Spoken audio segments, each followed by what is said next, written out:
Good morning students, welcome to SST. So simple tutorial. In the previous class we had read Japan as an emerging power. Today we will discuss South Korea as an emerging power. Dear students, you must have used Samsung mobile phone sometime or must have used the TV, washing machine or the refrigerator of LG or must have heard of Hyundai car. But do you know which countries these companies belong to? They are all South Korean companies. Today, South Korea is one of the biggest economies of the world. Its GDP ranks 10th in the world.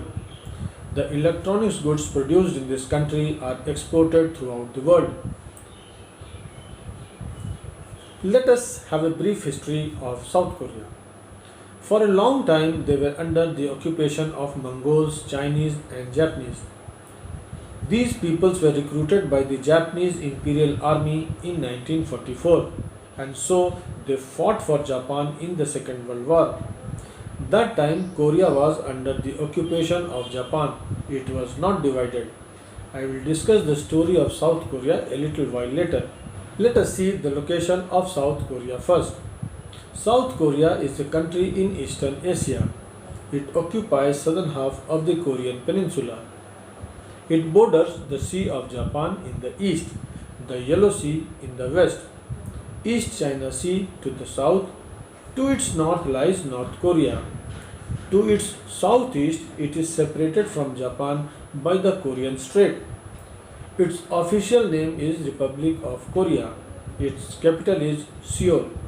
Its population is 5.13 crore. Its area is about 100,000 square kilometers.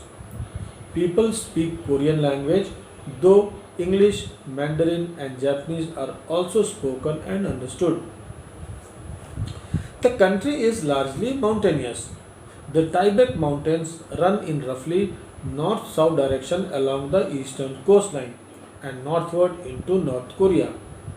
Only 22% of land is arable and tilled. Rice is the most common food crop. Other crops like wheat, barley, potatoes, soybeans are also grown. Nearly 66% of the land is marked as forest land. South Korea has a vast coastline which provides opportunities for developing fisheries. Mineral resources are relatively less. Its industries therefore depend heavily on imported minerals and ores including iron, copper, aluminium, zinc, etc. Coal is available to meet the domestic demands, but it has to import coal to keep its iron and steel industry going. Let us look at the history in brief. Korea was annexed by Japan in 1910. Since then, it was held with Japan. The division of Korea students began with the defeat of Japan in the Second World War. As all of you know, Japan had to surrender after the atom bomb was dropped at Nagasaki and Hiroshima. Under the impact of Cold War, Korea was divided into North Korea and South Korea with the 38th parallel line as the dividing line. In North Korea, a communist government supported by the Soviet Union was set up. In South Korea, an American-sponsored government was set up. The Korean War began on 25th of June in 1950 when North Korea invaded South Korea.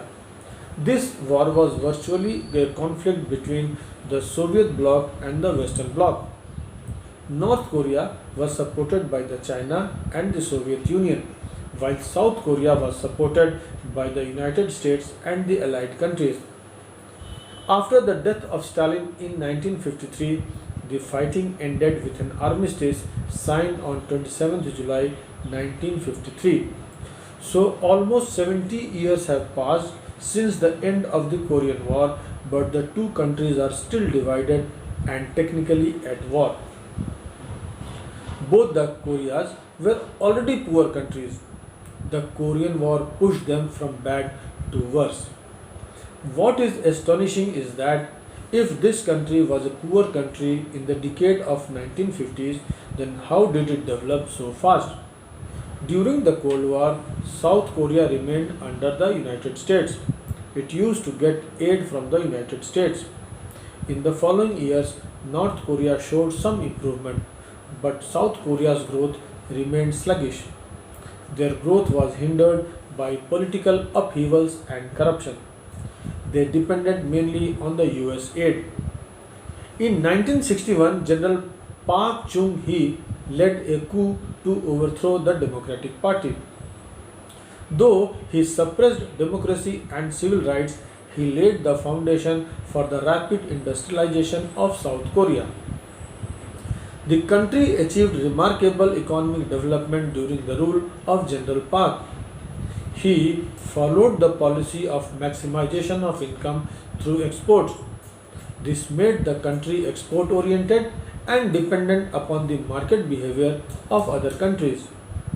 The policy of export led growth initiated by General Park is still being followed by South Korea. Park built infrastructure such as highways because it was urgently needed to transport industrial goods. He encouraged industrialization and production of consumer goods. South Korea always followed capitalist form of economy, so the participation of state remained confined to providing infrastructural support to private enterprises. The government developed an institution for planning and framing policies to regulate the market. Park's administration then focused on growing economy by incentivizing private companies to increase exports and enter new industries such as the iron and steel, shipbuilding, and electronics. Incentives included easier access to foreign credit, subsidized loans, and tax breaks. Samsung, that we know today, started as a grocery store. After the Korean War, it produced sugar and wool. The electronics industry came only in 1960s. LG used to produce plastic products in 1952. Hyundai began as a construction firm in 1947. It was Park Chung-hee's policy that pushed them forward. The policy formulated by General Park paid good dividends. The growth rate in the period from 1963 to 1983 was nearly 8.4% per annum. However, it declined and rose again to 12.6% in 1986. Till 1970, South Korea exported clothes, shoes, wigs, some medicines, etc. But after 1970, it started to export big products like radio, TV, washing machines. When Park Chung took over the control in 1961, South Korea used to export goods worth $42 million. But this figure exceeded $10 billion till 1977. Labor was surplus in South Korea, which is always advantageous to industries. But the education provided by the government, added with the extensive vocational training, prepared the people to acquire the required skill. Korean workforce are rated high by foreign as well as Korean businessmen.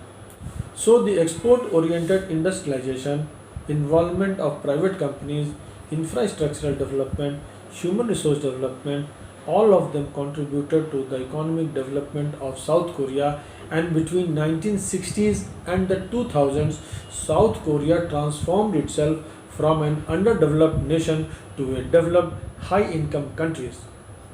South Korea emerged as a center of power in Asia. This story of economic growth of the South Korea is called Miracle of the Han River. In 2017, its economy is the 11th largest in the world. Its military expenditure is the 10th largest in the world. South Korea is the 5th largest in the world regarding exports and 8th largest in imports. The economy of the country is mainly export driven, with the main products being automobile, electronics, machinery, ships, robotics, etc. The South Korean brands such as Samsung, LG, Hyundai have become renowned in India. According to the Human Development Report 2021, the HDI rank of South Korea is 20. South Korea became member of the United Nations in 1991. It is the member of WTO and G20. Because of its all round development, South Korea became a member of the OECD in 1996. Let me stop here, students. I hope you have understood the topic properly. In the next class, we will discuss a new topic. Till then, keep reading and have a nice time. Thank you.